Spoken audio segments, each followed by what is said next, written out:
Hey all, Adam the Exacto Guru here. I've had a great deal of fun researching today's topic, and I hope you'll have as much fun hearing my take on it. I've always had an interest in the history of the holiday we call Halloween, and that has only increased with my new perspective.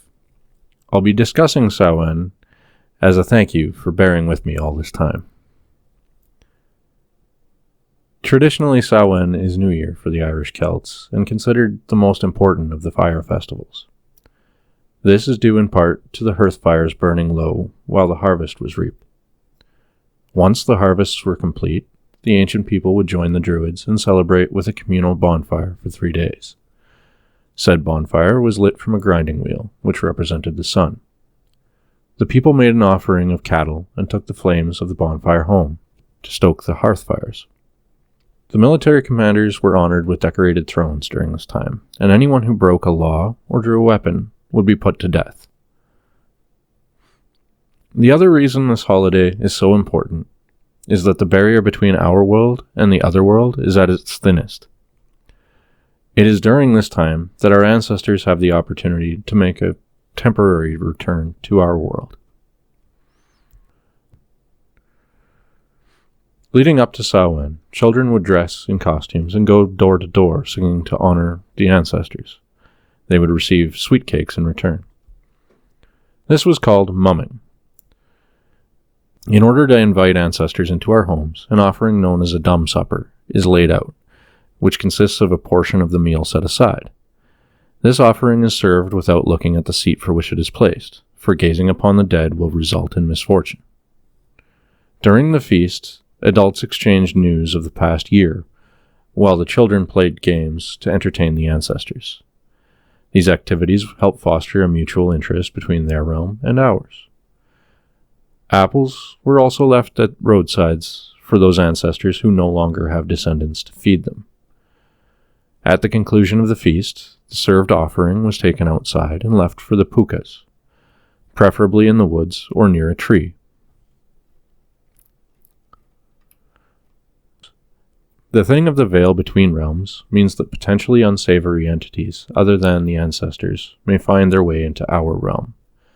These are beings such as the Fae, the Sid, the Dullahan, and the Slua. The Sid are a race of elves.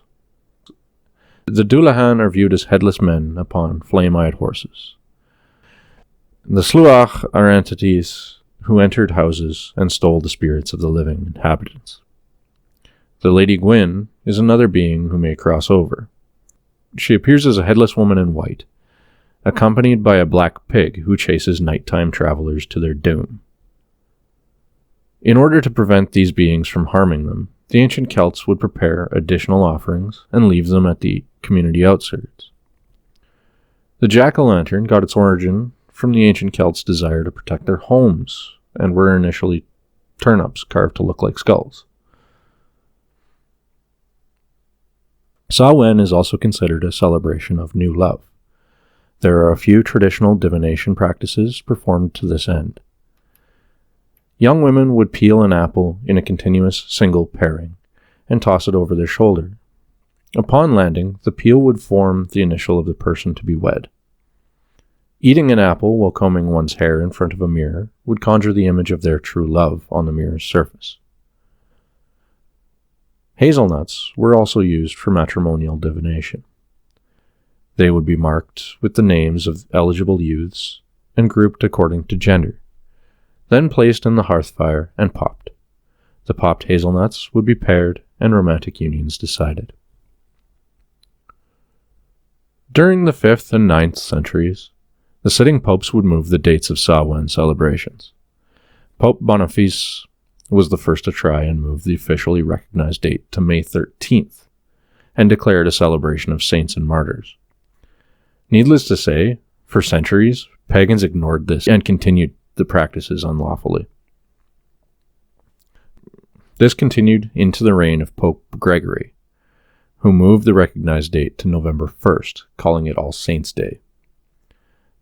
This also did very little to bring the practices of early pagans in line with Catholic ideals, as October 31st eventually became known as All Hallows Eve, and would contain many of the pagan rituals and traditions of Samhain. The mass immigration of Irish and Scottish people to North America throughout the 19th century further cemented Samhain, now masquerading as Halloween, into Western culture.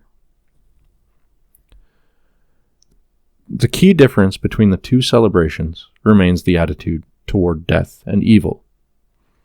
The Irish tradition honors and venerates the dead, putting fear to rest through ritual and offering and invoking love into the home when faced with the tragedy death could otherwise bring. The Christian tradition, once the church accepted the inevitability of the holiday, became a ritual as a way to ward off death and protect oneself from demons and wickedness. In all my research, I've not found a comparable black and white dichotomy within the Irish Celtic traditions. Nothing was seen as inherently evil.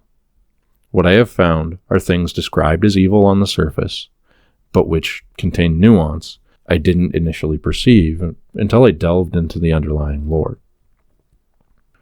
I've discussed many of these previously, and more will come up in future videos.